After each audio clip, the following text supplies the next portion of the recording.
Okay. All right, let's pray. Father, we thank you for your word, and we thank you for your provision. Lord, your hand of protection. Lord, your wisdom that you're showing to this group, Father, the things that you've uncovered, the things that you've helped us to understand better about who you are and about your plan, Lord, that is working its way to completion. Father, we pray that as we dive into your word tonight, Lord, that you would bless this time, that you would edify us. Lord, that we wouldn't just waste time just reading your word, but that we would study it, that we would apply it, Lord, so that we can be refined, that we can grow, Lord, that we can become more obedient. Because at the end of the day, Lord, that's what you want most out of the people who are following you and those who claim to follow after your name, God, is obedience. Help us to see and understand that. Help us to, Lord, find courage in your spirit, find utterance, find boldness, and Lord, to find an assurance and a certainty of who you are and what it is that you do in this existence, Lord, so we don't have to fear and we don't have to hesitate and we don't have to second guess when you tell us that you want us to do something, that you figured it out, that you are working your plan in places that we can't see. Lord, we know that's what you're showing to Zechariah. Lord, help us to see that. Be with us tonight. Bless this time of fellowship. Lord, turn us into meek and humble servants that get out of the way to give you the glory, that are eager to run and be obedient, that we can be different in a generation that is getting further and further away from you, Lord, that we could be a resource to help those people find truth that are hungry for it. We give you praise and glory for the things you're doing in this group, Father. We ask that you would continue this work, and we'll give you the praise. In Jesus' name, amen. Okay. So we're on, we'll obviously chapter 5. Let's talk a little bit about chapter 4, see if we can solidify some of those details into our memories. What did we talk about in chapter 4? What was the vision about that God gave to Zechariah in what we read last week? Who remembers?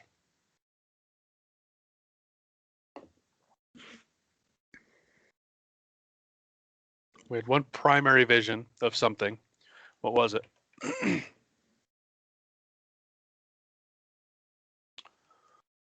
The oil. The high priest. Oh, sorry. Both. Yep. Both of those. Right. We talked about both of those. The oil is the Holy Spirit, the power of God working through his creation. In the vision, we see that it is a lampstand, right? Think menorah. It is surrounded by 2 olive trees with olives bearing olive oil. It's being fed into a container that is feeding the menorah, right? So essentially, it's modern. Basically, what we're looking at it's a modern day lamp with 2 electric generators sitting next to it, right? And so it talks about giving power.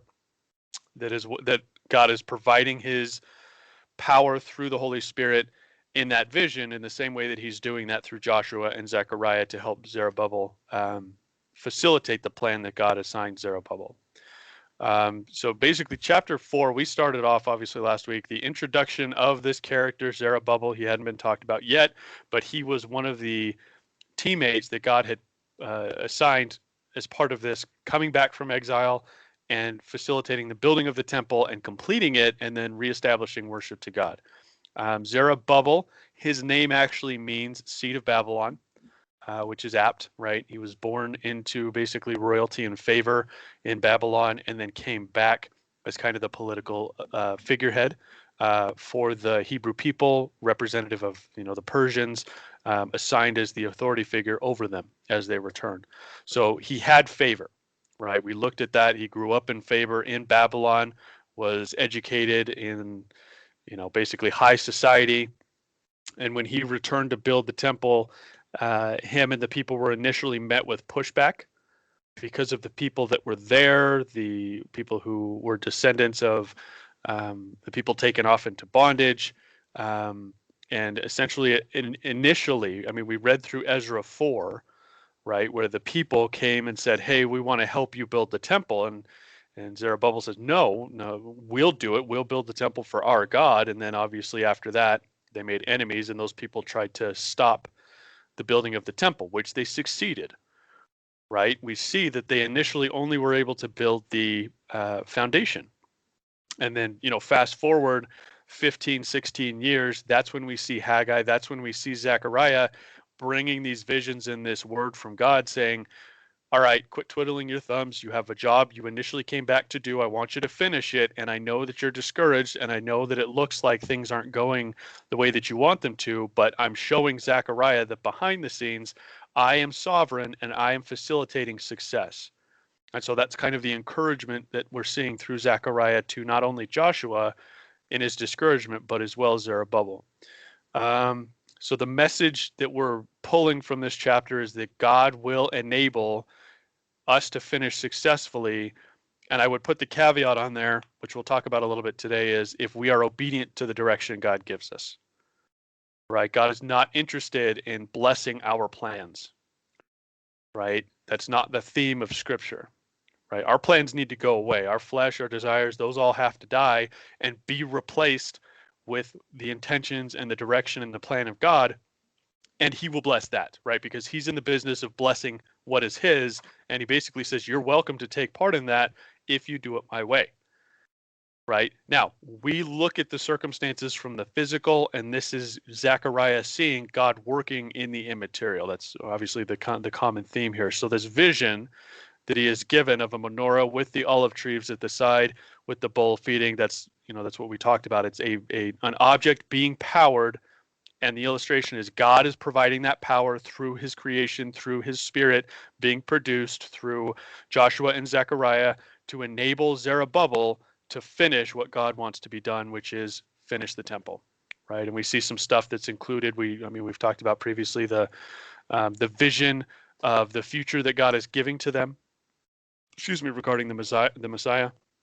And we also see God calling back to prophecies that he has fulfilled in them as well, to basically build up his resume with these newish followers, right? Their forefathers, their grandfathers knew who God was. They came from Jerusalem initially, but these ones are new to serve the Lord, right? They haven't been in Jerusalem when the temple was up and running and worshiping God. And so God's like, hey, I'm going to bring you back. I'm going to establish it. I'm going to show you who I am.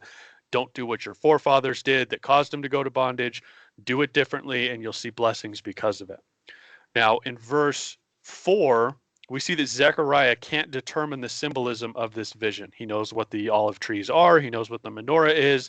He can see the olive oil, but he doesn't have the understanding of what this is representing in the spiritual world, right? And we talked about this. The angels have a hard time understanding how we don't get the things that they get, right? We don't understand the things that they understand, and they're learning about God through the things he does with us. And so we see that actively through Zechariah not understanding what the angel is showing to him. He's pulling the curtain back, saying, what do you think? And Zechariah's like, I don't know, what does that mean?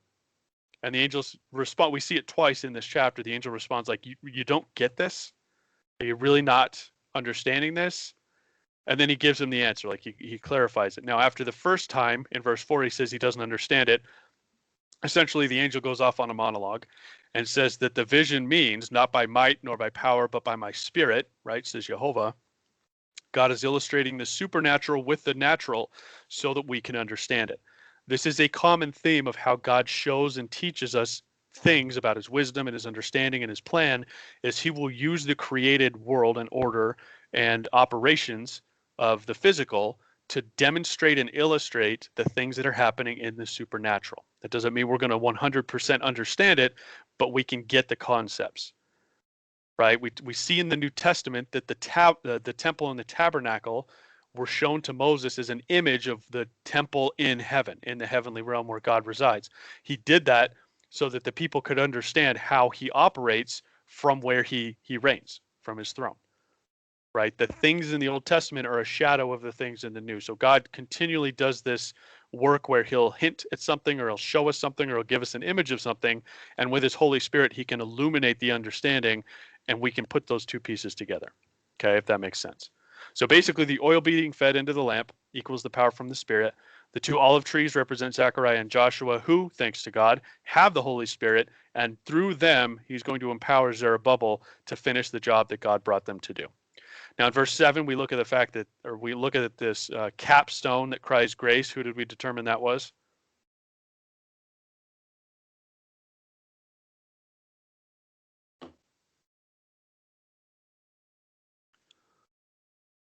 It's Zach- Jesus. Right, Oh, sorry. correct. Yeah, no, you're right. It is Jesus. Thank you for answering. So this capstone, this stone, this cornerstone that we see talked about, whose ministry, whose testimony was of God's grace, right, in his sacrifice and his forgiveness of sins for all of humankind. This grace that's talked about, this is Jesus. So we see pretty much scattered throughout these visions that Zechariah gets, we're going to see it again today, that God is foreshadowing and foretelling of the Messiah that he's going to bring, right? As a Hebrew person, you don't see this, right? You miss this illustration because they don't have the Holy Spirit. But when we look back through Christ, we can see him everywhere in the Old Testament, especially when God is telling his people of things that are going to happen in the future. And so we see it here, right? We looked at 2 Corinthians 12:9, Romans 6:14, Ephesians 2:8 and 9 on this concept of grace tied to Jesus and his ministry. So what's happening in verse 7 is God is promising something from a bigger picture view of what he will do because of what they are doing. Right? So basically, if you're obedient and you fulfill the tasks that I told you to do, I'm going to do something amazing through this that you can't perceive with your senses. Okay, we didn't talk about this last week, so I wanted to stop here and make the point that we can get discouraged because of how poorly we see the task at hand, but God looks at it as what he's fulfilling through your obedience. So put yourself in the shoes of Zerubbabel or Zechariah or Joshua. 15 years ago, you started building the temple. God told you he was going to bring you back so that you could finish the temple. You got there. There were people that didn't want you to succeed. They started actively working against you, right? They were successful. Your people got distracted in trying to rebuild their homes that they came back to take, right? Maybe you didn't have the funds. Maybe you weren't able to get the workers focused on getting this done. And it's been 15 years since you initially thought that this was going to happen, and you've lost hope, right? It looks like this isn't going to happen because there's no progress. There's no sign of hope. There's no hint that this is going to pick back up and the people are going to be motivated, right? The whole common theme is everybody's really discouraged and they're not really focused on actually getting this done, right? Their spirits have been beaten down, and they're just like they're discouraged. Right? It's just not going to happen. And God's saying, don't look at your current circumstances, because if I'm going to work through this, then it's going to be greater than something you could ever do on your own. And that's what he's telling him. If you're obedient, the Messiah is going to come to this place that you are building because of the obedience to what I've called you to do. So God looks at it from a big picture approach. We look at it at the basically at ground level, right? What we can see and what we can feel and what we can experience in the physical is how we measure whether or not something is successful. That's why churches today are so adamant about let's grow the church, because that's our indicator that we're successful, is that we have more people. People like us, we're well accepted. That means success. Or we're raising a lot of funds, and that means that we are being successful for the kingdom. Right? And God says none of those are a good way to indicate whether or not I'm, one, happy with it, or two, I'm going to make it successful. And so that's kind of the perspective that we need to take. We can approach a ministry and it can start off and it can go slow. I mean, you can ask my dad, right? He ran a breakfast ministry at one of the last churches that we were at for, I don't know, 2 years, maybe 3. And for the first like year and a half, it was like maybe one volunteer and just a couple of homeless people trickling in. And that was it. And you would figure most people after the first couple of weeks of that would just quit. But it grew and God blessed it and was able to reach out to the homeless people and provide them with meals and do things for them that if he would have just quit, never would have happened. And so that needs to be our perspective. When God calls us to do something, it can take way longer than we anticipate, and it may look like it is struggling, but if it's something God has told us to do, he's going to facilitate the success. He'll also do it on his timeline.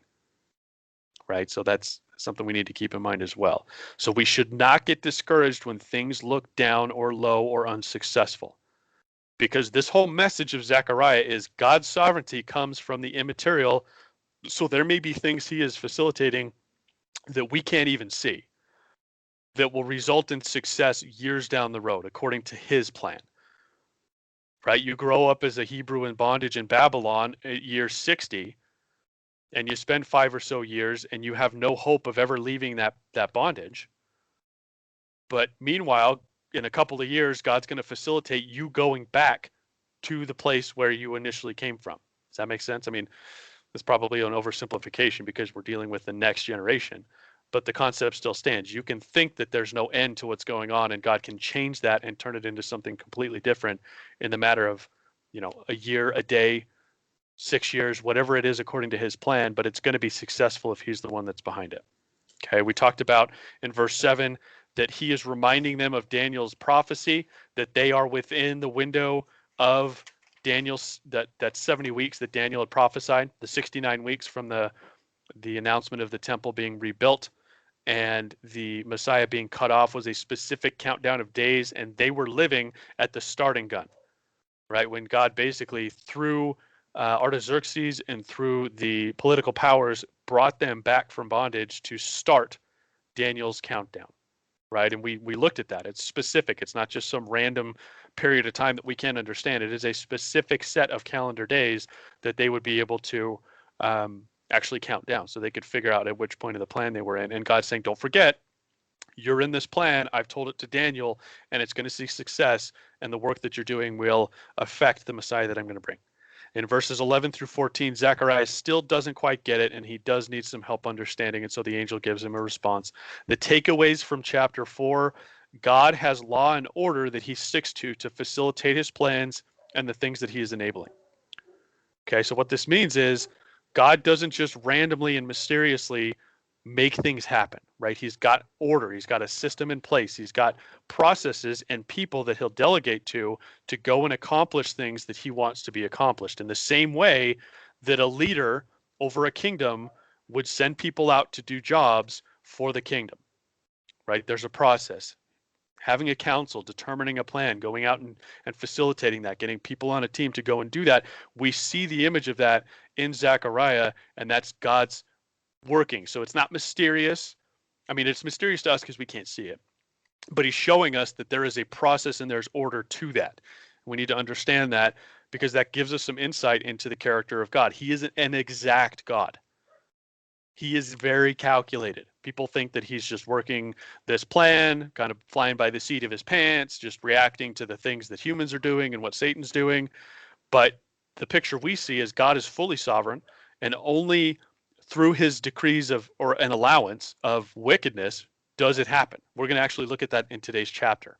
Even in wickedness, it has to be allowed to be existent based on God's plan, and then he snuffs it out when he determines that it's done. Right? And that's obviously, we're not talking about the concept that God creates the evil, but we're talking about the fact that he allows it to happen and is patient, and it is calculated, and it is used for his glory and for his plan. So he's very calculated, and that should give us hope to realize that when God brings us into that plan, it's calculated. We don't have to worry about him trying to come up with an addendum to the plan to fit us in. Like, he's got it figured out. And as long as we're obedient and have faith, that's really all it takes. We don't need a bunch of extra stuff that we bring to the table. He's not interested in our talents and those, the things that we would seem, or we would deem as valuable. Now, the second takeaway is that God has tasks, he has teams, he has assignments for those that are working for him. That means that we need to find out what our role looks like so that we can facilitate success by our ability. And that really just means we're obedient to what God has called us to go and do. Right? Not trying to figure it out or go to God and say, well, this is my suggestion. These are my strengths. I think I should do this for you. And then trying to go and be busy based on your own talents, because that God's not concerned with that. Right? He's concerned with those who are going to be obedient, those who are going to facilitate his plan. Okay, so that's chapter 4. As a brief overview. Any questions on 4? Any comments or anything before we move on? We all pretty clear on the vision and what it means?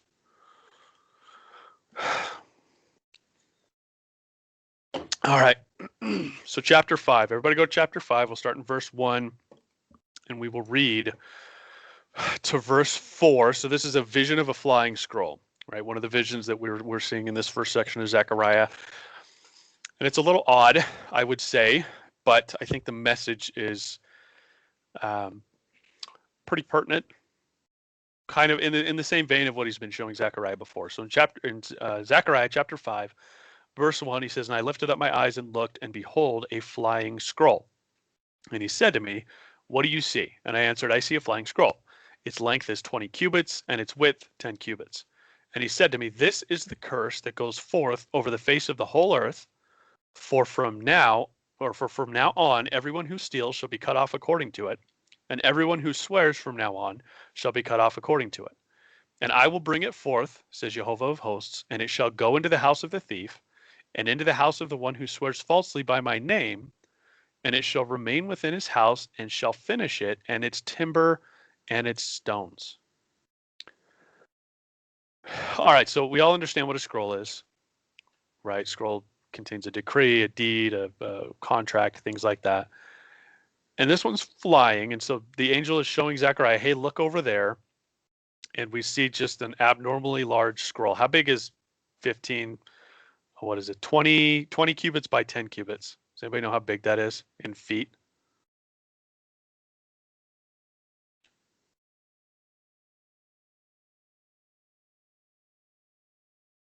Cubit is what, from the elbow to the It's about 30 feet, right? Or yeah, 30 feet. Yep. So it's about 30 feet by 15 feet. Right. So 3 stories tall, right? And average car length is like 15 feet. So you're looking at 1 car length wide, and from front to back, and then you're looking at 3 stories tall. Right. So it's big, right? This is not like it's just a little contract floating around in the wind. This is clearly something a little bit different. The size, all that stuff, that's not really too pertinent, but the concept is that this contains God's words, right? This talks about here in verse 3, it says, this is the curse that goes forth over the face of the whole earth. The curse is, I would say, probably an issue with the English. It really should be, I mean, it should be oath, really would be a better description of the Hebrew that's there. It's like an oath. It's like an if-then, kind of like the concepts we see all throughout Proverbs. If you do these in your life, if you live by righteousness, you will see blessings and you will see wisdom. It's the same type of thing. So God's word is on this scroll, and it's a decree, it's an oath that's going out with basically two goals in mind. It's going to go out and accomplish these 2 goals, and it tells us that it's focused on who? The thief and the one who swears falsely by my name. Okay, so we need to remember that, because this is within context. This is giving us a specific illustration. This isn't just, oh, there's a scroll over there and it's got some stuff on it. It's going to some people. We don't know what that means, right? No, if we look at the context of who this is to, who this is through, and what this is about, this will help us to better understand God showing them that this is how he's facilitating success, okay, for the Hebrew people to rebuild the temple.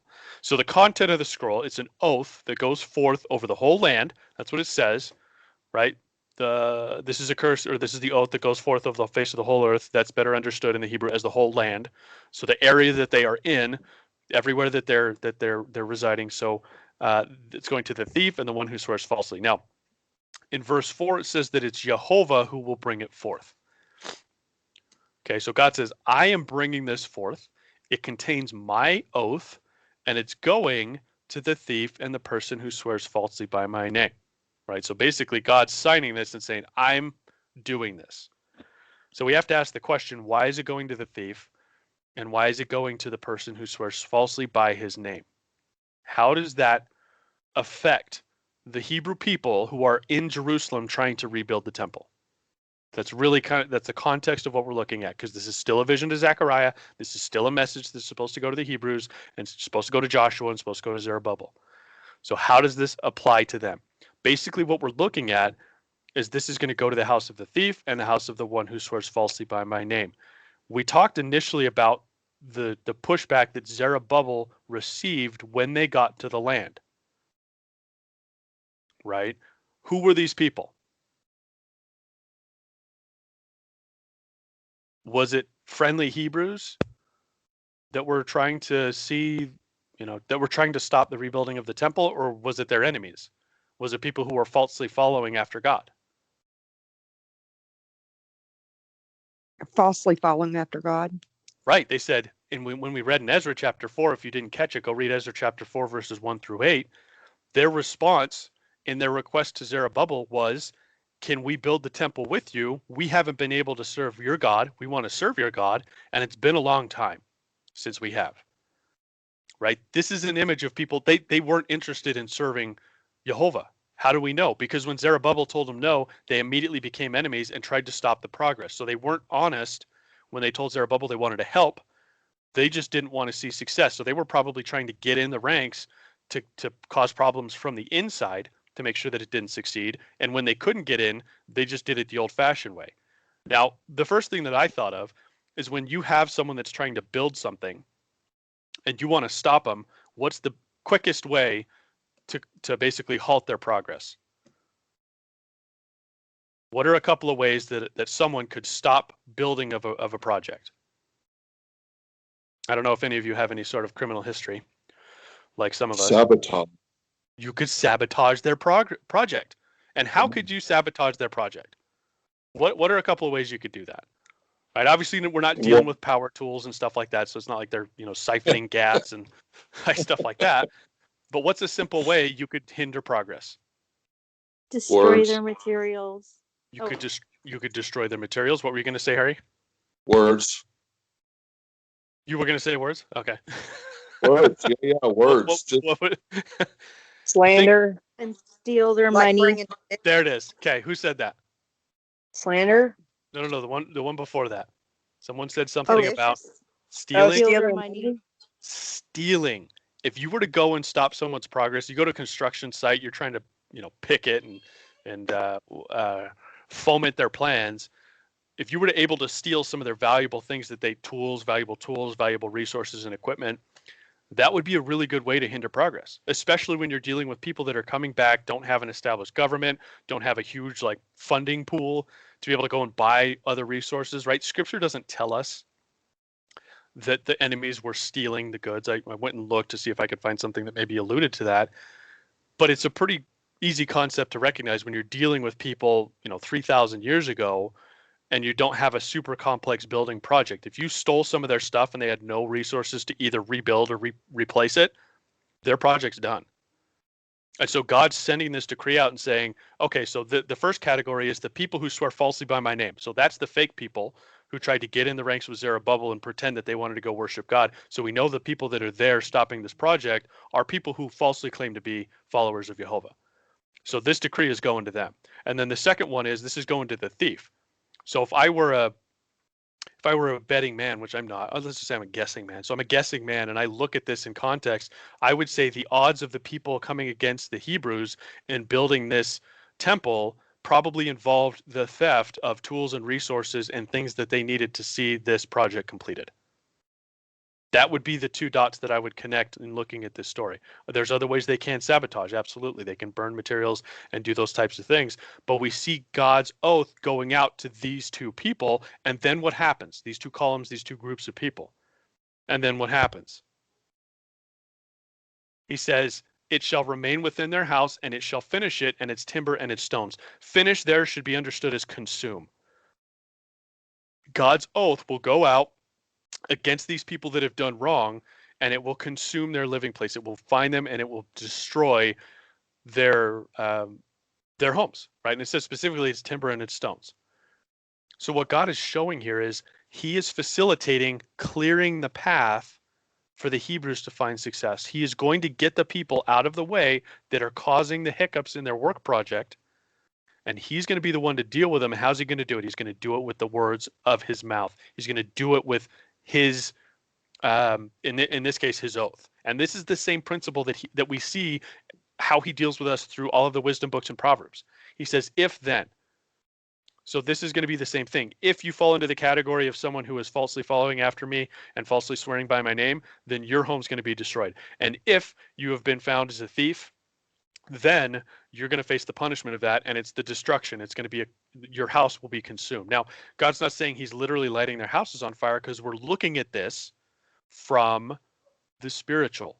So he is enabling the destruction from the spiritual that will be basically brought forth in the material, right? Same common theme that we've seen all throughout Zechariah is God is doing work in the immaterial realm, and we are seeing it manifest in the spiritual realm. So even down to the enemies that are in the way of the success of the rebuilding of the temple, God saying, I've sent my word out, it's going to go and wait, and it's going to basically destroy them, and they will be out of your way. So not only am I going to make sure, and we'll talk about this in the next chapter, not only am I going to make sure that you're fully funded, but I'm also going to encourage you.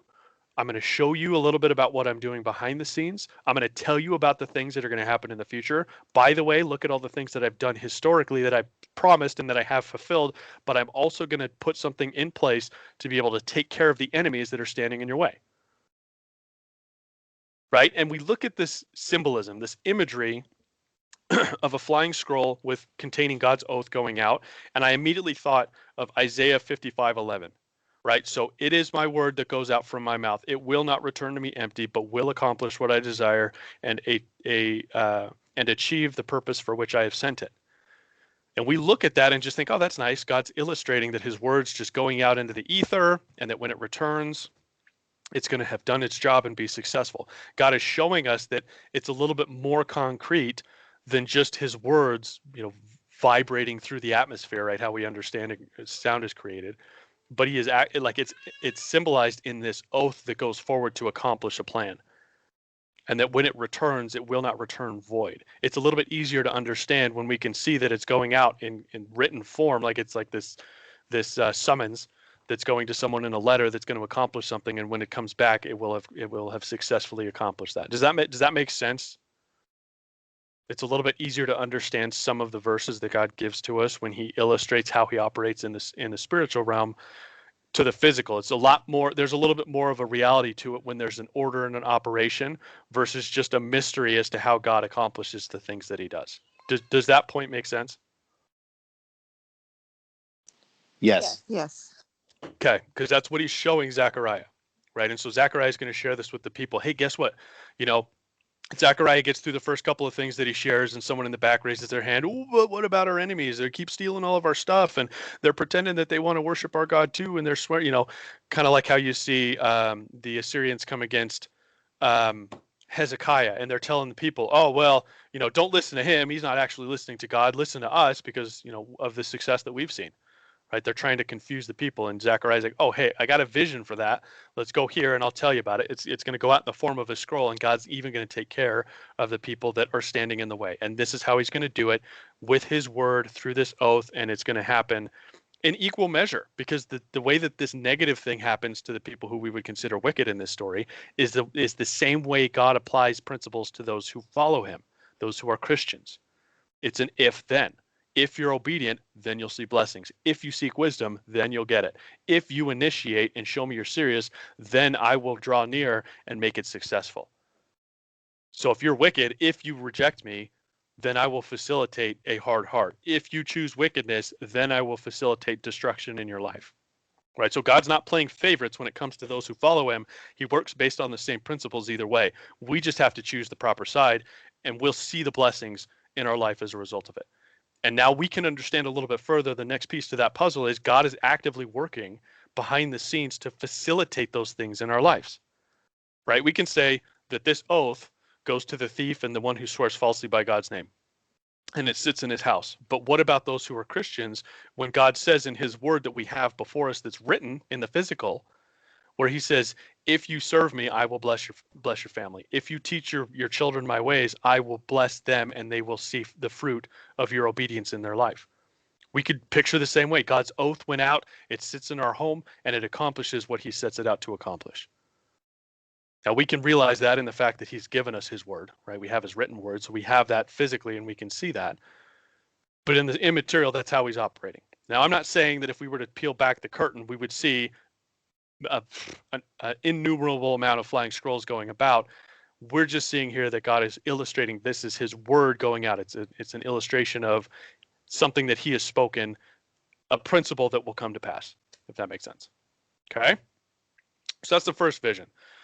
We also look, actually, I have another verse on that, Jeremiah 36:2. Take a scroll and write on it all the words I have spoken to you concerning Israel, Judah, and all the nations from the day I first spoke to you during the reign of Josiah until today.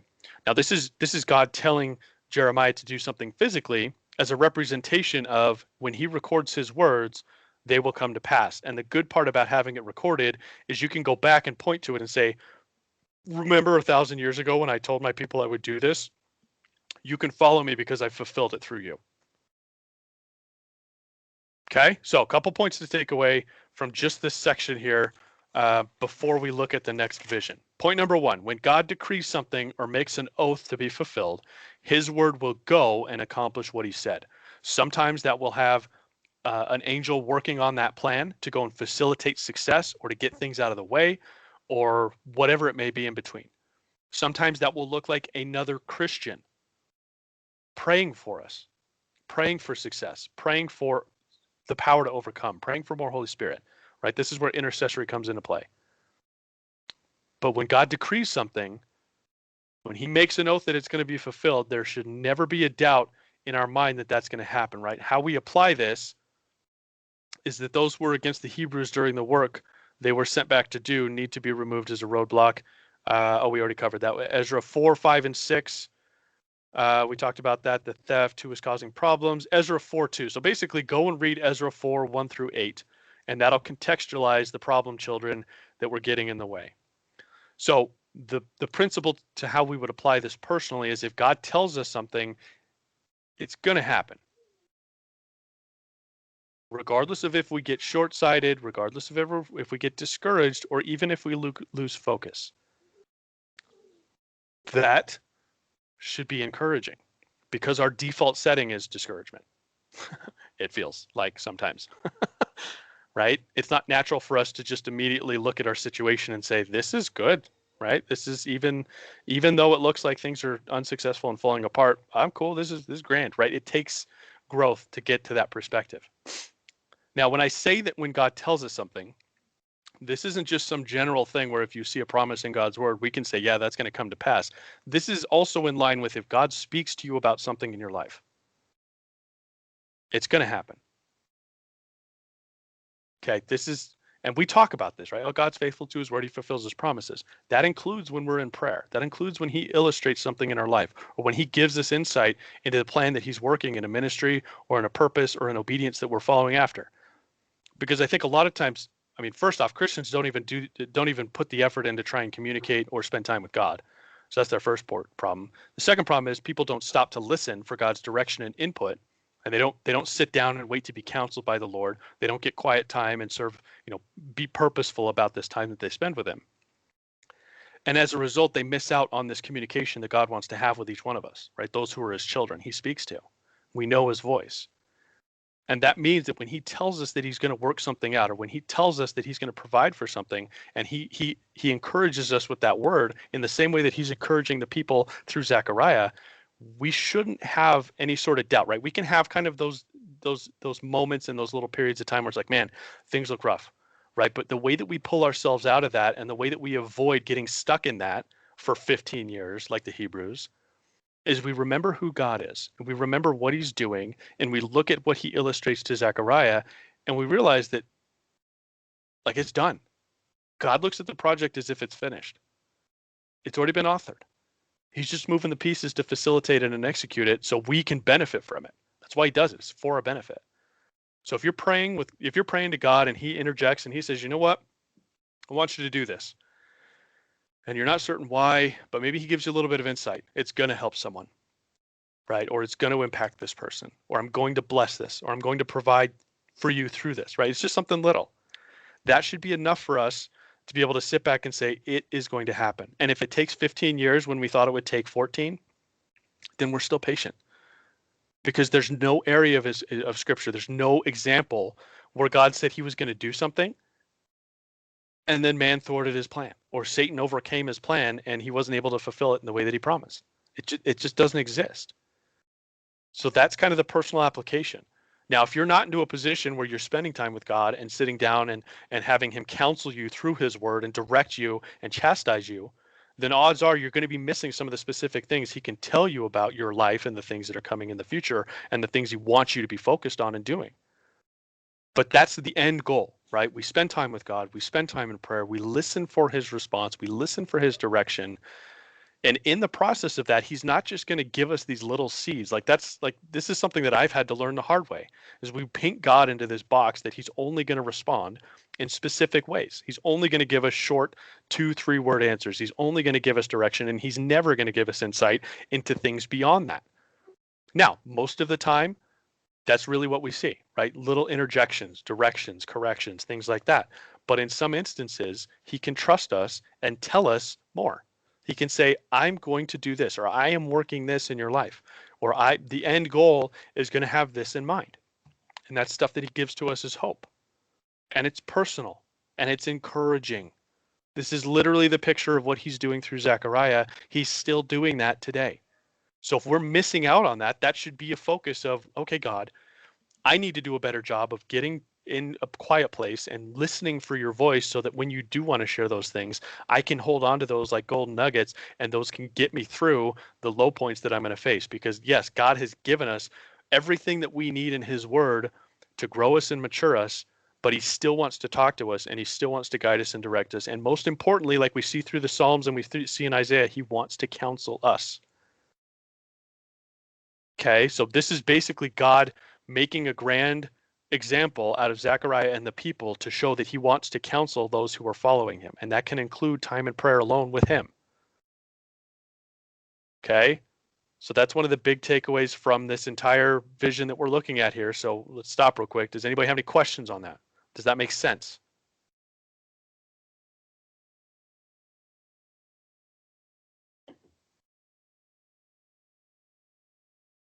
Did I lose anybody? We on the same page? Yes. Okay, we got one. I guess it's worth it then. If at least one, Yes. then we're The twins like you too. Thank you. Okay, this is like, I need to make sure there are no questions on this, because this is a very large, it was a huge stepping stone for me anyways, and it still is, because there's still things that it's like, I need to not put God in a box, right? That's really what it boils down to. We have such a low understanding of how he wants to interact with us, that's something I've continually learned and am still learning, and will probably never stop learning, is how much he really wants to be involved and what he wants to show us and tell us. Yeah, go ahead.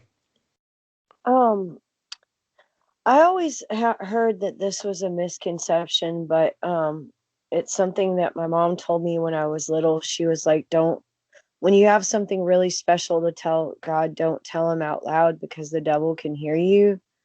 And it's just something that I've always, like certain prayers, when I'm praying for people, I don't pray out loud, because I've always thought that. But what are your thoughts on that? I mean, we talked about it a little bit when we were looking at Joshua. Like, there's some things we need to have discretion about when it comes to prayer, like maybe not sharing intimate details of something that is causing another person to struggle or maybe a weakness. I would agree that in most cases we're not, we can keep that between us and the Lord in our prayer. But what if it's like not praying like out loud verbally? Like, is it okay to pray inside your head to the Lord? Yeah, I think that's fine. Yeah, I don't think that's a problem anywhere. Yeah, like there's times where it's like, you just need some strength, and you're in a position where you just, in your head, you just cry out, just God, help me in this circumstance. Like, he knows he's not limited in the way that we pray to him. But I would just say limitations I wondered about.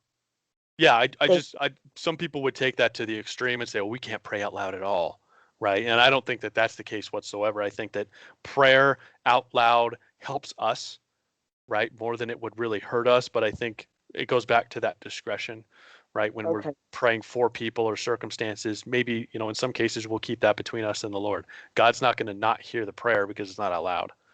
Right. Gotcha. Again, right. That's not how that works. So it takes a little discernment, really. And I think that the bottom line would just be, is it about someone else, and is it sensitive, and could it be something that could, potentially cause harm? Right. And even then, I'm not 100% convinced that we can't pray out loud on some of those things. But I still think that there's some discernment to be had. Right. I pray out loud all the time. Say that again. I pray out loud all the time. Right. And that's that's my MO. Like, unless I'm traveling or I'm somewhere just in an odd place, normally, like 9 times out of 10, I'm going to be praying out loud, just because for me, I believe it helps psychologically. I think it's something good to do. And we see in Scripture, lift your voice up to the Lord, cry out to the Lord, things like that. So it's not one or the other, I would say. It's just discernment for the circumstances. Now, the second point that we can take away from this vision, which is more of a harder pill to swallow, is that God is serious. Right? This isn't God's going to send out a decree. There's going to be a trumpet. It's going to warn the people. They're going to have some time to repent. It's going to be all right. They're going to get like 50 chances. It'll be 6 or 7 years before I clean this out. I'm going to send this out. It's going to succeed. It's going to destroy them because my purpose is to see the temple rebuilt through the people, that I've brought back. They've had more than enough time. So we also need to realize, yes, God is love. God is showing grace. But the same God that we serve is serious about wickedness and evil and is going to do what he's going to do with it. So we need to make sure we're not aligned with the things that he said that he's going to destroy. Because we know that when he says he's going to do something, he's going to do it. Right? And as Christians, I don't think we need to really worry about that, but we do need to kind of keep that and factor that into the concept of the character of the God we serve also includes justice, and it also includes his wrath, and it also includes the fact that when he says it, he means it, and there's no going back. He's not going to undo it in the future. And so he is serious about this. He is going to clean the place out. And this is how he's going to do it. He's going to facilitate it through his word. So basically he's saying, I need Jerusalem cleaned up. This is how I'm going to do it. Now, point 3, we need to understand that God does work for us in the background, right? And I think that a lot of people have tried to segment this concept because of the Bible verse, God works all things together to the good for those who love the Lord. A lot of people abuse that and say, oh, well, God's going to bless my plans and he's working for me to see my success. And they take that in a completely different direction. And then we respond by saying, oh, well, no, it's only if you're on his team and he's working for his glory. But there is this common theme that we see where God is working for his people in the back, but kind of behind the curtains there. Right, so he has us in mind when he's doing this because there is compassion, there is kindness and love, and he is facilitating this because that allows us to see his character from a different perspective than just, he's not just cracking the whip and saying, I'm going to make myself look good, but this is also, I'm watching out for you.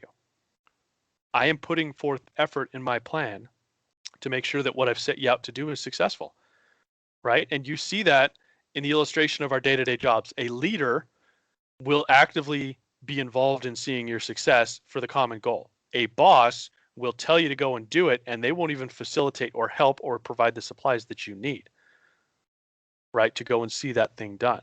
And that's what a lot of people have as far as experience goes with following people, so they have a hard time following God.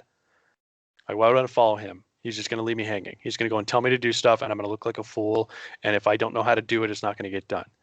No, God says, look behind the curtain. I am actively making things work because I am watching out for you. I care for you. It's my plan, and this will glorify me.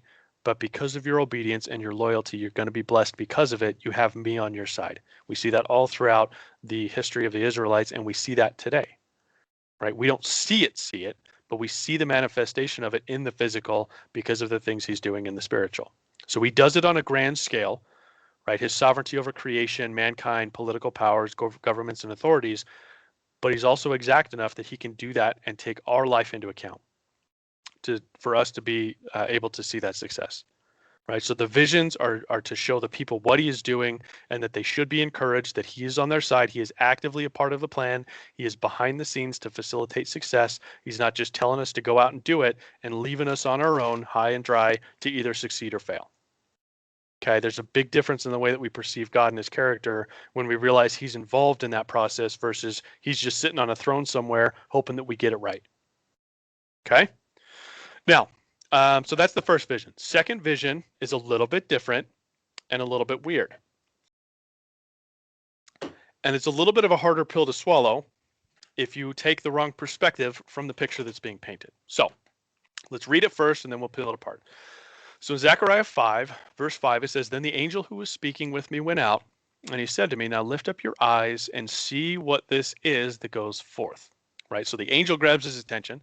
He says, you need to look at this because this is different. He says in verse 6, and I said, what is it?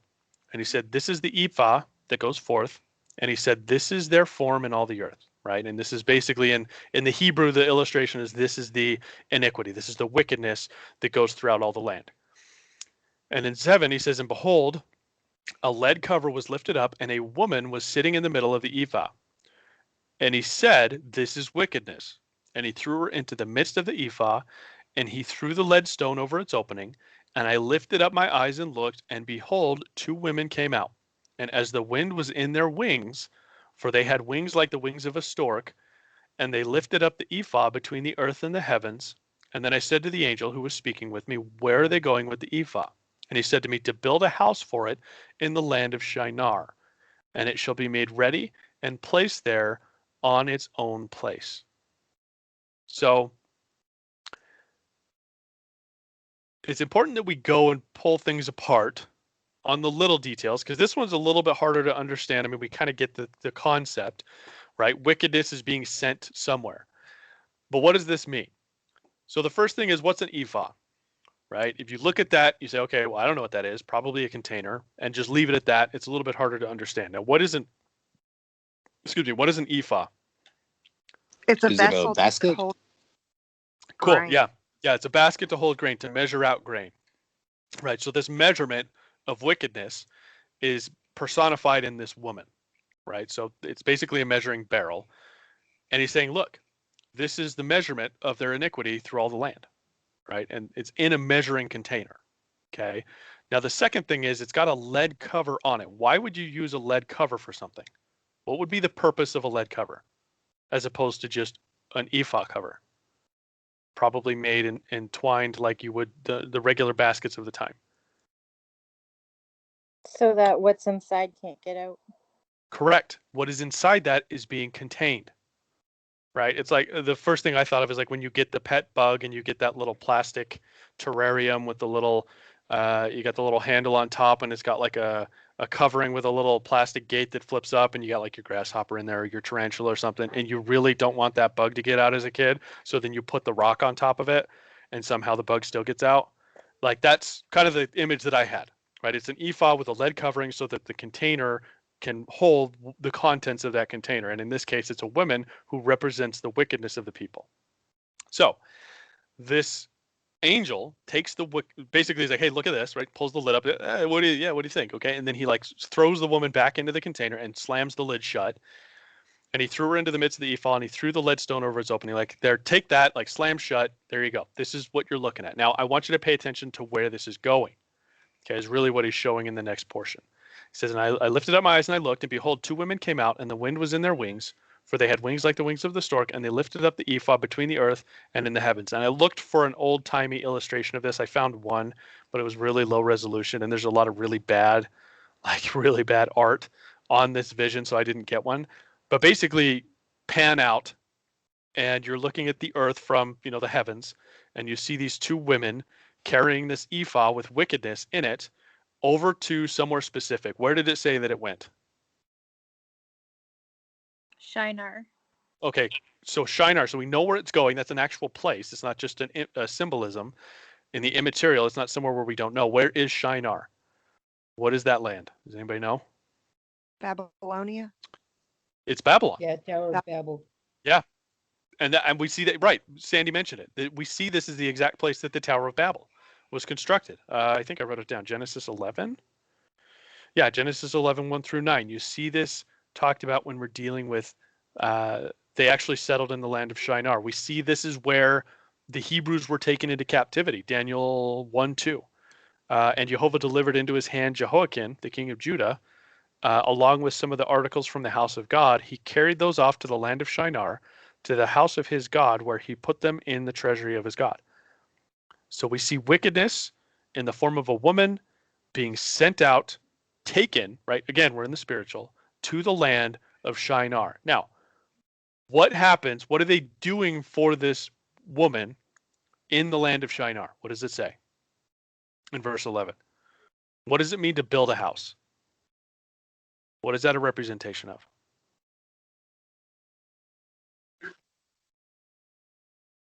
Is it like what we think today, like our living quarters? Like, I have a house here. It's got a couple of bedrooms, bathroom. Like, it's a nice place. It's our domicile. Is that what it's talking about when it's talking about a house here? Could it be the House of body worship. person? It would be a house of worship. There you go, a Spiritual temple. house. Oh, Yeah, Yeah. it's a temple. That's exactly what it's talking Temple. about. They're going to go build a Yeah. temple for this wicked woman in the land of Babylon, and it's going to be made ready, and it's going to be placed there and established on its own. Cool. So we kind of have an idea of the picture that's taking place. What does this mean? That's really like at the end of it, like Zechariah is probably like, okay, cool. Now tell me what it means. Essentially, what we're seeing here, the angel is showing that this is being allowed. This wicked woman is going to be set up as an idol in the land of Babylon, and it's basically, this is the formation in the spiritual realm of a demonically influenced or demonically powered religion. This is a false religion being born in the spiritual realm. Yeah, rebellion. Okay, so it's important when we look at some of the, and you guys obviously you have the answer, so I feel like you guys are doing some pretty good homework, but it's important to pick some of these things apart when you see, where is Shinar? Historically, Shinar is not a place that God's happy with. Historically, the people have continued to fail there, right? Go and read Genesis 11 and the story of the Tower of Babel if you're not familiar with it. But man's pride essentially resides in this place. And so God is birthing and God is allowing it in his sovereignty, even in the development of false religions in darkness in the spiritual realm. It does not happen unless God allows it to take place and is patient that it exists, is essentially what we're looking at here. Now, Don't they that's not worship other gods there? Oh yeah, it's kind of a whole cesspool. I mean, if you do your history, you'll find that the concept of the Trinity originated in the land of Babylon, this Babylonia area with Sumer, right? With the polytheism, the multiple gods, the same religions of Mesopotamia, the same plurality of godheads that you see in Egyptian religions, and a lot of these, they can all be traced back to Babylon. Right, because in Babylon was Sumer, and that was one of the first societies that came to existence for mankind after they were booted from the Garden of Eden. Right, so immediately Satan is working in the heavenly realm to develop things that are going to basically bring mankind away from God. And in this case, it's a woman who is the embellishment of wickedness. And I mean, we can talk, I don't want to go too deep into like the history lesson, but when you look at false religions and you look at the historical religions from antiquity and their gods, there are a lot of women oracles and a lot of women gods. That's not a mistake, right? That's there for a purpose, right? I mean, even at the time of Jesus, Aphrodite, Artemis, these temples where the sexual perversion would take place as part of their temple practices, their wickedness, like God is allowing that to be facilitated, and he's sending this out, right? He's saying, go and do your thing. You're going to see success. And the first thing that I thought of, for our modern day application is the prophecy that God says in the end times, he's going to send out a strong delusion for the people that don't love the truth. It's the same concept, right? He's not just going to go out there and make up a theory and just toss it out there and hope it gets picked up. There is facilitating order and processes in the spiritual realm for the powers of darkness.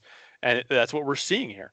It's being allowed. And as a result, in the land that this is being sent to, we can understand that there are wicked religions that are worshiping, wicked things, right? In this case, it's personified as a woman. In others, it's others, right? We don't have a whole laundry list of how those have been birthed, but that's what we're seeing. The vision of the woman in the basket is a false religion being facilitated. Now, a couple of things we could talk about. This is the only place in Scripture where we see the potential for women angels. Everywhere else in Scripture, they're either not gendered or they're men. But we see here that it's two women, right, that take up this ephah and take it over to the land of Shinar. I've seen a couple of different arguments. Some of them are saying that these are angels working for God. But I've also seen arguments that these are angels that are working, against God because they have the wings of the stork and the stork is unclean. I personally have not made a really decision. I don't think that that's something that's pertinent or something that matters in the story. Just the fact that there are women in the spiritual realm that are facilitating and doing work is really, I think, the point that we need to pull out from here. Okay. So, a lot of people are like, oh, well, it can't be women, right? Those are the sexist people who have an issue with women in power and authority and teaching positions in churches today. Obviously, we know they're not led by the Spirit in those things. But needless to say, I thought it was an interesting point. It's the only place in Scripture where you see women being used in the spiritual realm. So we can say that, angels are personified in both male and female genders. Okay. Now, We talk about the fact that God is fully aware that this is happening. He does allow this to happen. Doesn't mean that he made it happen. Doesn't mean that he's facilitated it or created it. He's just allowing it to happen for a season.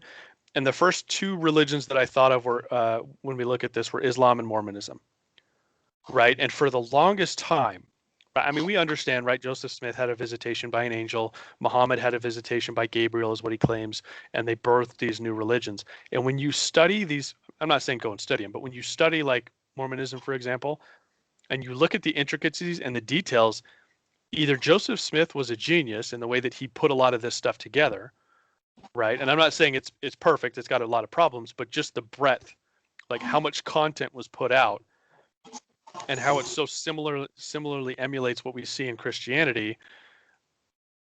It had to have been like there had to be something behind it in order to establish that, if that makes sense. Like he couldn't have done it by his own power. Like he had to have some help, right? In the same way that Muhammad, putting the writings down and developing this systematic religion that was to be followed after, they like, I don't, maybe I'm just thinking too low of the abilities of men, but I just don't see someone being able to sit down and think the intricacies out and map them out on their own. Like it's very apparent as a Christian that they were demonically inspired, and that's how they had success and were able to establish something that's so detailed. And this is what we're seeing behind the scenes, right? What it doesn't tell us here, and what we can reasonably assume, is that as part of this, there were humans in the land of Shinar that were involved in the development and were being led by the spirits, right? The spirits of darkness and the things that we're working against to establish this false religion.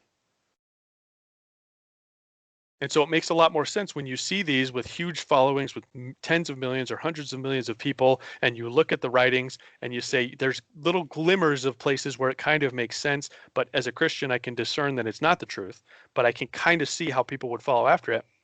You can realize it's not man just sitting down and saying, I'm going to go ahead and draft a new religion. It's there is, in the same way that God inspired us to record the things he wants us to do, it's the inverse, right? Satan is using his team to facilitate the same types of things. Now, it's obviously not to the same degree and not successful, and the prophecies aren't fulfilled and things like that, but it doesn't mean he's not trying to produce a good counterfeit, if that makes sense. Okay, so that for me, that was interesting. That was a little bit of insight when you look at those things and you can say, oh, it makes more sense when you can realize that, yeah, he probably didn't just sit down and emulate this and think it up on his own, but there was some influence and some power behind it that was causing its success. Okay, so that's chapter 5. Any questions on either of those two visions?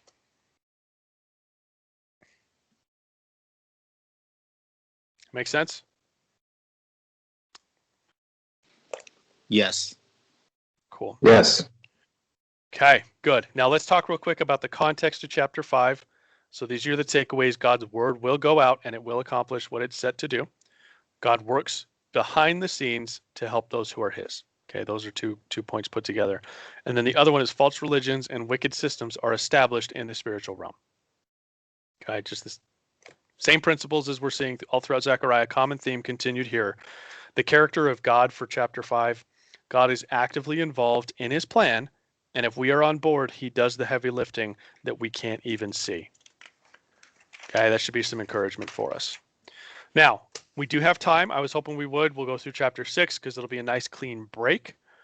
And then we'll do 7 and 8 next week. So next week is talking about the fasts and the feasts from when we did the review at the beginning of Zechariah, talking about some guidance for the people. Should they keep mourning over the temple they lost, or should they celebrate because they're building the new one? That will be next week. Okay, so that's your homework, is the next 2 chapters, 7 and 8. We'll go through 6 and look at the vision of the chariots and the crown in the temple right now. So let's see here. Yeah, 8:36. Yeah, we could finish this. I have a question. It's kind of Yeah. stupid. Are all of these visions happening one after the other? Like he's seeing them all in one go? So it's hard to tell because the way that Zechariah gives it to us is he tells us, and then I saw, and then the angel told me. So I'd like to think that there's kind of a succession to them. Like in one of them, I think it was last week or the week before, it starts off by saying, and I was kind of daydreaming, and the angel brought me back to show me another vision. So I think that these are kind of taking place, maybe not necessarily back to back, but he'll see a vision, then there will be a pause or a break, and then he'll see another vision. And I say that just because of the way that he describes, right? And then I saw this. And again, like in Zechariah 5:1, and again I lifted up my eyes and looked, and behold, a flying scroll, right? And then in Zechariah 3:1, and he made me see Joshua. So I think like all of these visions aren't separated, but I think they're given to him and he describes them, and then he looks at another aspect, and then maybe there's a pause, if that makes sense. So it's not just one big vision all at once. All right, so 6:1. All right, let's go take a look. So the first vision, or I guess the last vision that we're looking at is 6:1 through 8. So let's read that. So it's verse 1. And again I lifted my eyes up and looked, and behold, 4 chariots were coming from between 2 mountains, and the mountains were mountains of bronze. With the first chariot were red horses, and with the second chariot black horses, and with the third chariot white horses, and with the fourth dappled and strong colored horses. And I answered and said to the angel who was talking with me, what are these, my Lord? And the angel answered and said to me, these are 4 spirits of heaven who go forth from standing before the Lord of all the earth. The black horses in it go to the north country, and the white go after them, and the dappled ones go towards the south country, and the strong colored ones went forth and sought to go to walk to and fro in the earth. And he said, go, walk to and fro in the earth. So they walked to and fro in the earth. And he cried out to me and spoke to me, saying, behold, those who go toward the north country have caused my spirit to rest in the north country. So a little bit of repetition there, kind of hard to grasp what's going on. But if we call back to chapter 1, we see kind of the same concept of colored horses, but now instead of 4 horsemen on the horses, we see 4 chariots, and they're being pulled by these horses. Now, I'm not going to go into the colors of the horses. I don't think those are symbolic. But one thing I did want to do, and maybe we'll do this next week if we get a little bit of time, is to compare the nature of these visions with the other visions we see of the immaterial, specifically in Revelation. Because we see a lot of the same things. And that's one of the things I see when I look at Zechariah is it's a vision into the same existence. So it's kind of a repetition of some of the same visions, right? And it's not specific, like we're not saying that John saw the same thing Zechariah saw, but he saw the same immaterial world. And as a result, God uses the same imagery because that's how the immaterial world operates, right? There's colors of different horses here, and there's colors of different horses in Revelation. However, they have different tasks, all of them, right? They're assigned to be doing different things. So I just thought that was interesting. You can kind of parallel Zechariah with Revelation to better understand Revelation because a lot of it's similar. We see the scroll, we see the horses, we see the patrol, we see the horns, right? All of these different things kind of overlap a little bit. Now, that's not to say we can use the meaning and images of Zechariah and apply them to Revelation, but it will help on a broader scale. When you see horns in Daniel, when you see horns in Revelation, we know that it's talking about the powers behind the governments and the political entities, right? That helps to illuminate that and clear that up a little bit better. So a couple of things. We don't need to dive too deep because the first portion of it is just talking about the horses, talking about the colors, talking about they're going to go north and south and to and fro. But what I want to focus on is in verse 7 and 8. So he says, and strong colored went forth and sought to go and walk to and fro in the earth. And he said, go walk to and fro. And so they did. And he cried out and spoke to me, behold, those who go towards the north country have caused my spirit to rest in the north country. What that's telling us is that it has appeased God's wrath on the north country. The fact that the angelic beings are going to the north and the work that they're doing, because it doesn't tell us what they're doing, it just says they're going to and fro. That means that they're out there for a purpose, and their purpose that they're doing has caused God's spirit and the wrath that he had for the north to be appeased, saying, I'm good because of what they're doing. My wrath is no longer going to be concerned with them. So the question that we need to ask is, where is this north? It says, my spirit to rest in the north country. What's the north country? Anybody know? Because this will help us understand this vision better if we know what the north country is. The 10 tribes of Israel. Not for this vision. I mean, technically, geographically, that would be north, but we're looking at the context of a returned people from exile and the fact that God's wrath was on that place where they were in exile, right? Remember, if you go back to Zechariah 2:6, he says, ho, flee then from the land of the north, for I have scattered you, and its four winds of the heavens, declares Yehovah. Then we looked at the fact that God was angry at Babylon because they had gone too far, right? He had purposed his people to be in bondage and suffer punishment, but they were going further than God wanted them to. And so he told us in the first chapters that his wrath was on them, right? So the wrath is on, where were they in bondage? I'm not trying to trick you. This is just a softball. Lobbing this in underhanded. Babylon. There you go. Yeah, Babylon. Babylon's the north country. Talks about it in Zechariah earlier, and that's where God's wrath was. And now these angels on the chariots are going out, and because of what they're doing, God's wrath is satisfied. So when we pull back for more of an administrative approach, we can see that God's basically saying that this angelic patrol was enacted to free up the Babylonian captives and to start bringing God's people back, which is what was appeasing God's justice. We see this through what he's doing to facilitate rebuilding the temple, right? So that's the message that we're seeing here is God has facilitated and he moves people around, right? One of the illustrations that I saw, one of the examples that I saw is when we look at the fact that Israel is regathering, right? They're headed back to Jerusalem. They're headed back to the land of Israel. It's not because there's conflict in Syria. It's not because there's wars going on in Northern Africa that these people are, oh, well, I guess I better go. God is on the back end facilitating the movement of these people to fulfill the plans that he has in place. So his angels have gone out in the chariot to basically initiate bringing these captives back because God says, I'm ready to rebuild my temple. Time to get the workforce in place.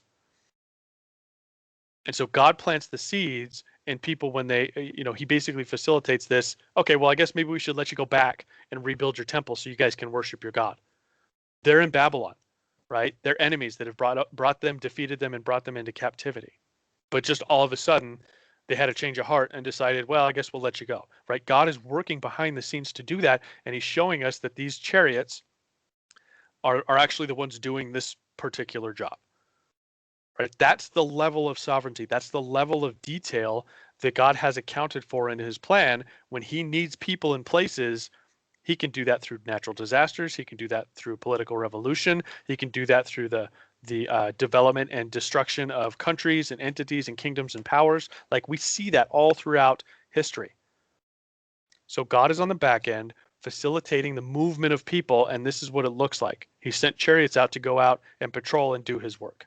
So that's the message here. We don't need to pull apart that the mountains were bronze or anything like that today, but in context of the message that he's giving to Zechariah, he's basically covering all of his bases and dotting his I's and crossing his T's. Well, I'm going to take care of funding. I'm going to take care of the people who are standing in your way. I'm going to go ahead and get rid of them. I'm going to bring resources and people back. And this is what he is telling us in Zechariah 9 through 15. It's not a vision, but this is setting up the context of what he's doing for the crown and the temple. He's saying, I am regathering people. I am bringing them back in waves. I have facilitated this next wave of people that's going to come back, and they're going to fund the rebuilding of the temple. Okay, so again, he's giving us insight into the intricacies and sovereignty of what he is doing behind the scenes that they can't see, and they should be encouraged because of it. Okay, some patrols, moves people around, Israelites together. Okay, cool. Now let's read 9 through 15 and tie this point together. It says, and the word of Yehovah was to me saying, take from Hildai, from Tobijah, and from Jediah, and from the exiles who have come from Babylon, and in that day you go and enter into the house of Josiah, the son of Zephaniah, and take silver and gold, and make crowns, and set on the head of Joshua, the son of Jehozadak, the high priest. He's saying, go out and take up a collection from some of the new exiles that are coming back that are returning with cash in their pockets, cash, quote unquote, with gold and silver in their possession. Tell them it's for the temple rebuilding, and I want you to go and make crowns out of it, and I want you to put that crown on the head of Joshua, right? Tell Joshua that we are going to get this done. You will be the high priest, and I'm bankrolling the project. Okay, does everybody see that right there? Because the point should stand in our life, right? Again, right? How does this apply to us? Whenever God calls us to do a project, he will bankroll it. We don't have to worry about what the resources look like. If you have $0 in your checking account, right? and God says, I want you to go out and find someone to be a blessing to, don't worry that it doesn't make sense based on your current circumstances. Because God moved heaven and earth and brought exiles back with riches so that he could facilitate and basically fund the rebuilding of the temple. And he wanted them to initially start by making silver and gold crowns, one of them to go on the head of the high priest. Okay, we're going to keep reading, but kind of keep that in mind, because that's a reminder that's going to come back into play in the next couple of verses. Now, it's interesting because he tells them to go and do this, and then in 12 and 13, he interjects and basically prophesies about the Messiah. He's like, and through this, what I'm doing, kind of same way he's done through the other visions, if you're doing this, verse 12, and speak to him, saying, so says Yehovah of hosts, behold, the man whose name is the branch, Semech, right, the Messiah, and he shall bring up out of his place, and he shall build the temple of Yehovah, even he shall build the temple of Yehovah, and he shall bear the majesty, and shall sit and rule on his throne, and he shall be a priest on his throne, and the counsel of peace shall be between the two of them. So basically, he's telling Zechariah, right? The word of Yehovah came to him saying, go gather the people that are coming back in this next wave. Take an offering. They've got money, right? I'm sending them back with it, and I've organized this to bankroll your project. And then what I want you to do is take that aside, make some crowns out of silver and gold, and the high priest Joshua, who has been discouraged, who's struggling with all of this, who's having a hard time seeing the end goal that I'm going to make work, I want you to put one of those crowns on his head. And we're not going to get too far into it today, but Joshua here in Zechariah is a good foreshadow of the Messiah that we worship and serve, that was crucified and that will come back as a roaring lion to establish a kingdom and rule as a high priest. We see that image being illustrated here through Joshua. The Hebrews miss it, but we can see it looking back. He is the branch. He's the one who's going to spring up, and he shall build the temple of Yehovah. And it's interesting because in more ways than one did Jesus do that. What was his response when he told his followers that he was, after 3 days, he was going to rebuild the temple? He said, what? You're crazy. But he did. And then we're going to see him do the exact same thing when he returns a second time. Only this time, the temple will be actually physical, right? There will be a physical temple because it says here in verse 13 that he's going to be a priest and he's also going to rule as a king. So Christ is going to hold two authority positions. He's going to be our high priest, right, over everything, right, the temple and everything, over existence. And he's also going to rule as a king because God the Father has given him the authority, and this will be his kingdom because of what Yehovah has done. So this is all being prophesied that this is going to happen, and this Messiah is going to come to the temple that they're going to finish because God is currently working the supernatural to see that it gets done. Okay? So he stops and interjects, talks about the Messiah. Jesus will build the temple at his return. He will rule as a king. He will rule as a priest. He will have God's glory on him. He will bring a counsel of peace. I don't feel like I need to do all the homework for you, but the New Testament is littered with the verses to back all of this up for his first coming and as well his second coming. So that can be your homework. Go and look up the verses in the New Testament that support the fact that he's going to come and build the temple. He's going to spring up out of nowhere and do it, and that he will have the majesty of God on him. He's going to sit and rule on his throne. He's going to be a priest on the throne, and he's going to have a council of peace between those two positions of authority. Okay, go find those verses. Not hard at all. They're everywhere.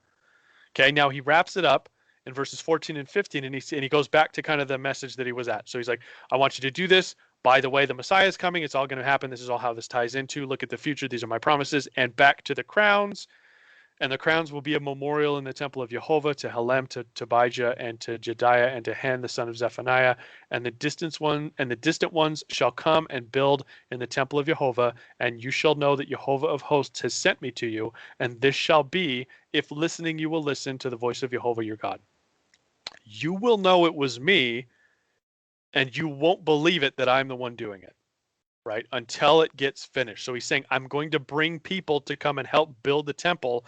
He's bankrolling it, right? This is where they're getting the silver and gold to make the crowns. And when Joshua, every single time Joshua puts that crown on his head, he's going to look at things. Where did we get the money to do this? How did we get the resources to complete this? And God's going to basically be giving them the reminder that I did this.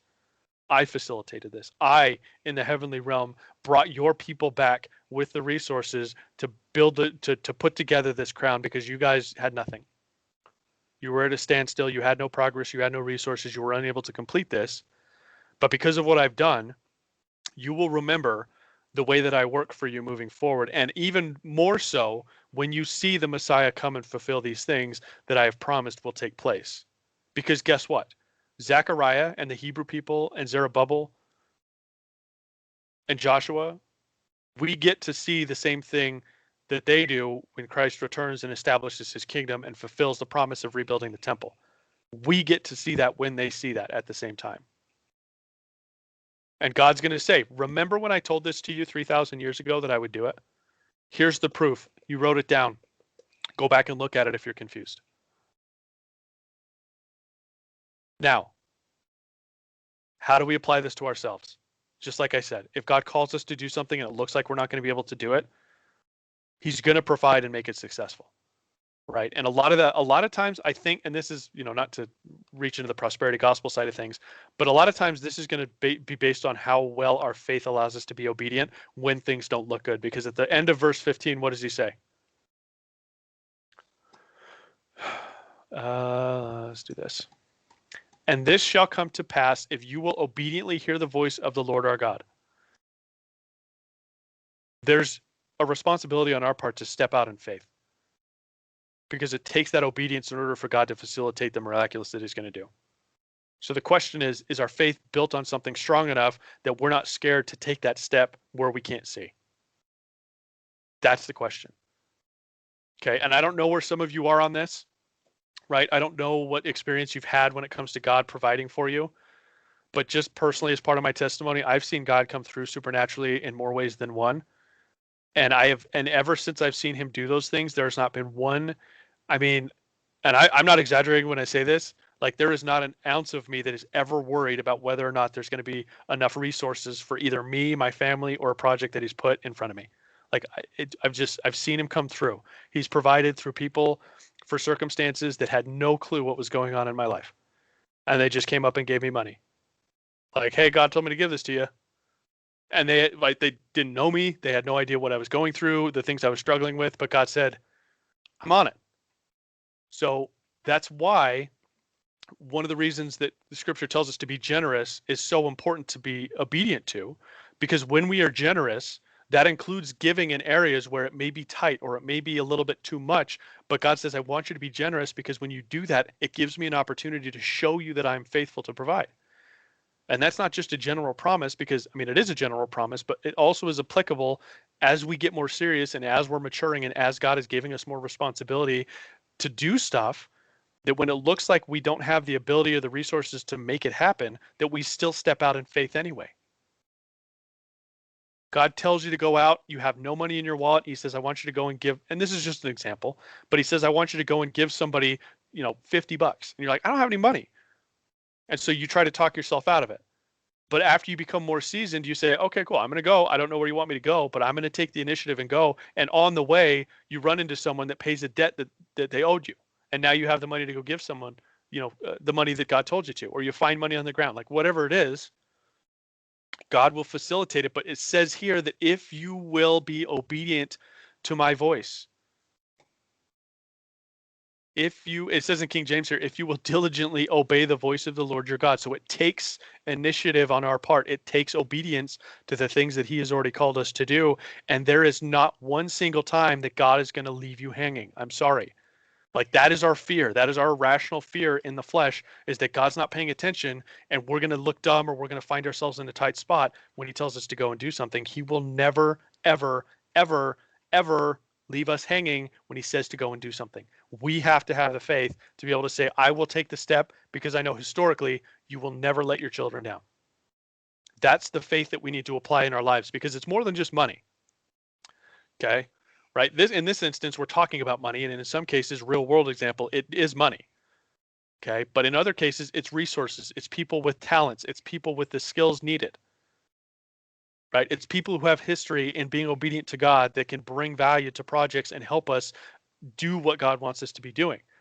But sometimes when we're just sitting there waiting for God to enact that plan, it doesn't happen, because we're not taking that initiative to show God that our faith is actionable, that our faith is actually well developed enough that it will apply to our decision-making process. Okay? So that's what we see in 6. God says, I'm moving people. I'm moving puzzle pieces. I'm moving the chess pieces. And it's part of my plan. It's intricate. I'm not just doing it at random. This next move that I'm going to show you, right, where I move the rook to take the pawn or whatever, just happens to coordinate with the time that you guys need resources in order to complete the building of the temple. And I want you to make a crown for Joshua so that every time that he puts that on his head, he remembers where the resources came for that, because they received this blessing from me and these resources at a time when they literally had nothing and there was no way they could facilitate the success of the plan. So if you take all of these visions into account, the common theme is there is no stone that God has left unturned. There is nothing that God has not taken into account. When he says he wants something to be completed, if we're obedient, there is nothing that will stop the success of that project. Nothing. Okay? We looked at the powers that were successful against Jerusalem. God has greater powers to terrify and shake them. We looked at the people standing in the way. God facilitated through his word getting those people out of the way. They didn't have resources because of the people that were against them. They stole them or they sabotaged them. That's cool. God brought people in at the time that he needed to bring them in with the resources they needed to complete the job. He's got it into account. He's showing the people at the time that there is nothing that he has not taken into account in his sovereignty and in his plan. We can't think of something that God missed when he tells us to step out in faith. And I think that he does that thoroughly here to help push us, kind of like mama bird pushing baby bird out of the nest, to be able to just suck it up and say, I don't know what I'm worried about. Right? What can I think of that God hasn't already thought of and accounted for? Right? And it's not that he hasn't done it where we can't see. He's doing it right now actively. For plans that he's going to call us to do, he's working on them now. It's already done. We should just consider it successful. And that's why when we look at the concept of victory in the New Testament, it's not we're working our way and there will be victory. It's the book has been written, victory has been won. We're working from victory moving forward. That's two different concepts. Right? It's like, for instance, if a sports analogy, right? You've got your two favorite football teams. They're going to play a game. One of them is favored so far past the other one that it's pretty much going to be a win, right? They haven't played yet, but based on the mismatch, based on the skills and the history, you're pretty certain that there's going to be a victory.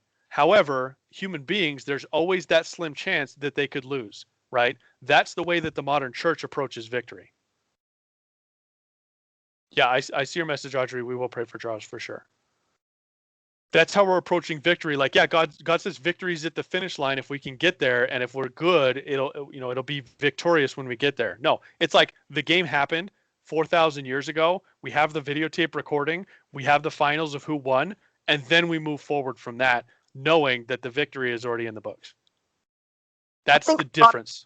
We get discouraged not realizing what God is doing behind the scenes. Mm-hmm. You know, and then we look back and see after it's done, we're like, oh my gosh, that was you, God. That was you. I do that a lot. I've done that. I still do that. Like there's times where God's like, go do this. And I'm like, you sure? I don't think that's really you.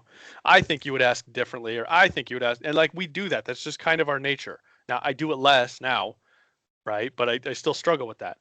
But what we can take with this is basically ammunition to be prepared for those doubts next time.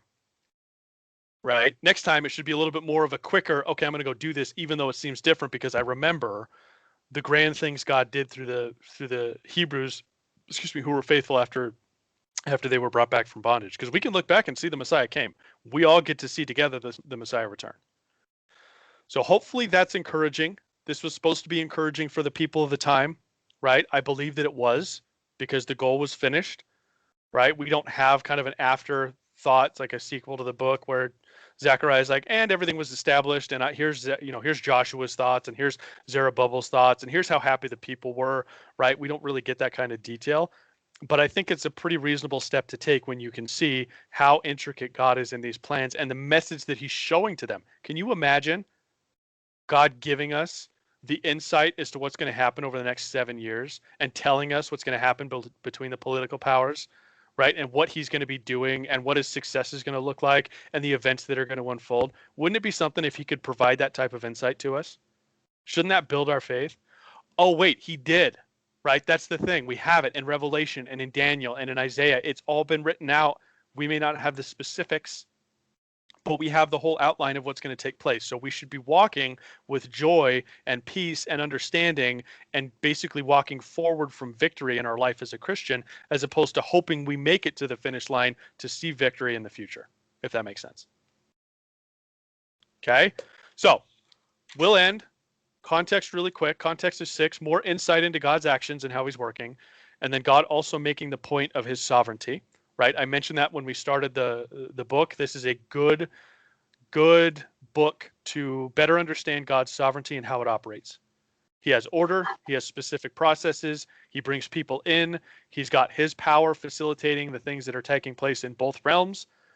He is taking even the things of wickedness into account and allowing them to happen and facilitating those things to his glory, right? When he demolishes them and ends them and brings people out of them and things of that nature. So his sovereignty is not just some mysterious operation where we don't get how he works. It's he has ultimate authority and he's intricate in his plans. Okay. Some of the other things are hard to grasp, like his relation with time and how he can have foreknowledge, but that's another discussion for another time. Now, what we can pull out of this about God's character is he will abundantly provide when he is invested in the project. Okay.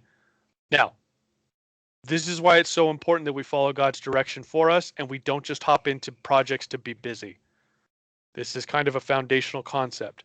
If you're busy working for the church and saying that it's for God, don't be surprised when you get burned out, and don't be surprised when it doesn't last and is not successful. God does not promise to bless our good ideas. He says he will bless his ideas if we're obedient to do them, right? The whole message of chapter 6 is summed up in the last verse. If you will listen to my voice, if you will obey diligently, these things will happen.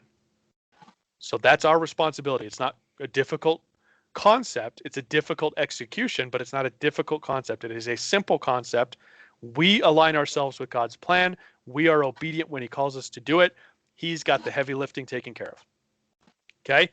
The other point is God expects obedience first. Okay, this whole concept. We step out in faith, God meets us. We give something to God, he takes care of it. We bring sin to God, he gives us the power to overcome it. Okay, in some cases, right, that's not to say God is only working in that way. He's delivered me from stuff that I didn't even bring to him. It was just kind of a natural occurrence, right? Whether it was sin or bondage or things of that nature. So he can still work in whatever way he wants to. But what we see primarily is he expects faith first. He expects obedience. He expects that initiative to go to him first, to be able to see that we're serious about it and we're not just emotionally inconvenienced and wanting him to solve an immediate problem. And then the only takeaway for me on this one is be better at obedience.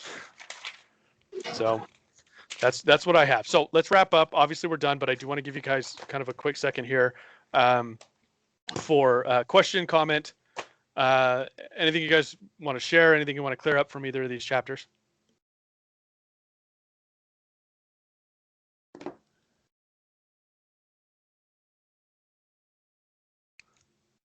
So moving forward, when you guys face discouragement, the first thing you should think of is Zechariah. Go read Zechariah. You're feeling down, your ministry's not taking off, you're not certain what you're supposed to be doing. Go read Zechariah. Read through just these first 6 chapters and remember everything we talked about today. God is encouraging them to show that he's on their side. He's taken everything into account. He will bless it. He will facilitate it. All he requires of us is to be faithfully obedient. That's it. Okay. So let's go ahead and pray, and I'll let you guys get to it. Father, we thank you for everything, for your provision, for your protection, for your wisdom, for your understanding, for the growth, Lord, that you've been developing in each one of our walks.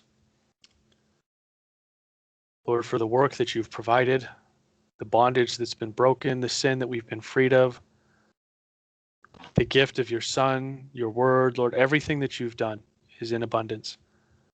There's nothing that we could have a right to complain about for the things that you've done, Father. We ask that as we read through these visions of Zechariah, as we read through things like this, that we would not only be encouraged, but that we would better understand your character. We would better understand how you operate, not just from an overall perspective, but that you, Lord, would drive this home into our personal lives. Lord, that we would take away from this that you're working through Zechariah and you're working through Joshua is the same way that you desire to work in our lives.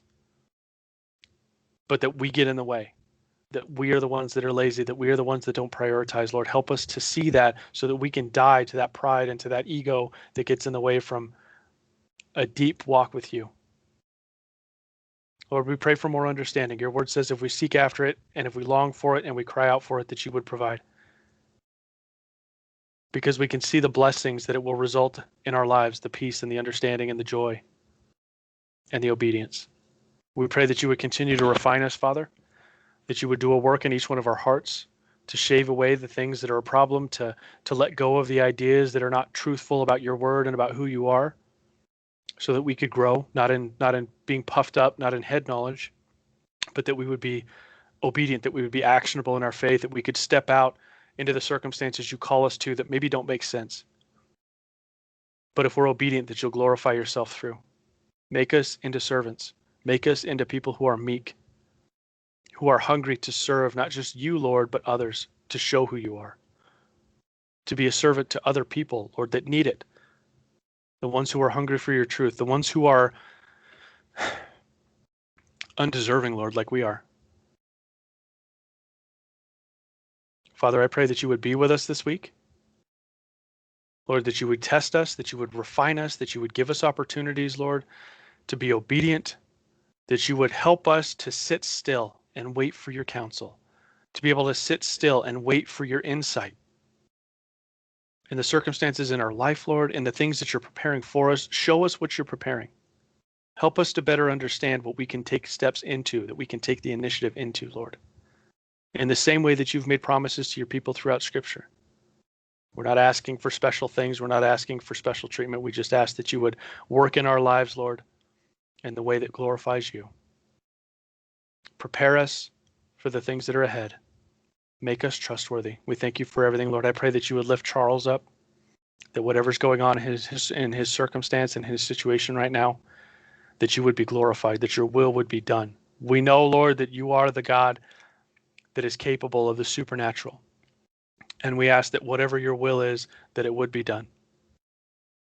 That you would be glorified, that the people that are hungry for your truth in that circumstance, in that situation, would be able to find it through Charles, that you would give him boldness and utterance, Lord, and a peace to know that you are sovereign, that you are working behind the scenes to facilitate success in the long term, Lord. Be with him, touch him, fill him with your Holy Spirit, Lord, that he could perform in the way that you want him to and be obedient in the way that you expect him to. We thank you, Lord. We thank you for this time together, the freedom to study your word. We ask for more, that you would be with us. In Jesus' name, amen.